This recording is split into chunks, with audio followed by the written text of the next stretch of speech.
I'm with Brett from DP Online Marketing, and you've been holding Google workshops here at Link Up Live all day, and I've heard some really good things about them, which is great, obviously. Now, if I was a small business owner and typically just didn't have that many hours in the day to create content, to use social media, what are my best strategies? What are your top tips? Okay, so if you're a small business and SEO and sort of online promotion, it is time consuming, but there's a few things you can do which are low impact on your time. I mean, you could write a small 500 word blog once a week. If you know your business, it can only take half an hour to sort of establish yourself as an authority and knowledgeable in your industry. Publishing a good quality blog that's 500 words, you could write that in an hour or a couple of hours, where you start having a glass of wine at home, stick it on your blog and start doing that. Get your content out there, reinforce it. Why buy from my business? What's good about me? Do I know my industry? This is what I think about, any current events in your industry and things like that. So, a quick blog here and there, it's not that time consuming, and, you really will see the rewards from it.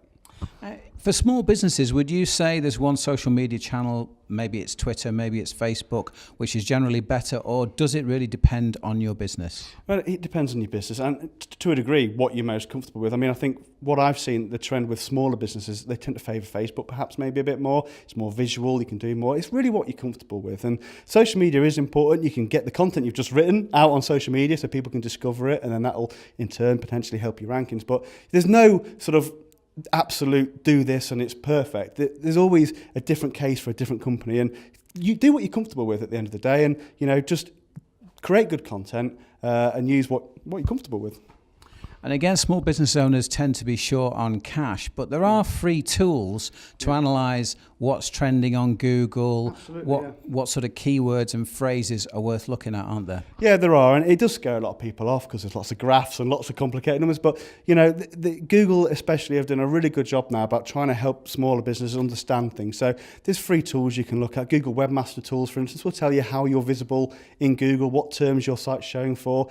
10 minutes, you get an account there, it's pretty self-explanatory, and there's a help guide, It'll help you understand how people are finding you, and it'll give you clues of what to write about to, get found for more terms. So things like Google Analytics is free again. It will tell you, how many people came to your site. It'll tell you what pages people preferred and stayed on longer or shorter than, and it'll give you an idea of how your site's performing. Don't always just look at the ultimate number of visitors. Look at how they really went around your site. If they spent 2 seconds on a page, your page probably isn't that great. Tweak it, put some more information in it, wait for a few weeks, compare it, do it again. And that's what it's about. I mean, it doesn't have to take forever to do that. Just an hour a week is probably enough for a small business. A lot of this is building relationships, isn't it? Especially things like link building, which is now more important than ever.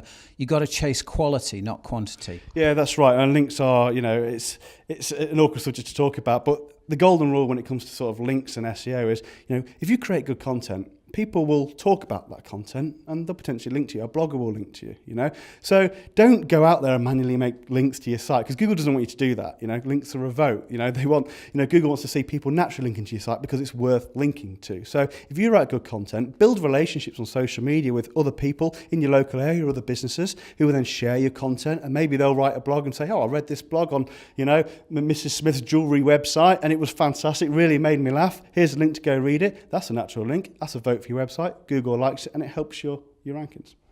Brett, that's brilliant. Thank you very much indeed. Some good tips there, and it doesn't have to cost a lot of money either. No, Thank you very much. Cheers.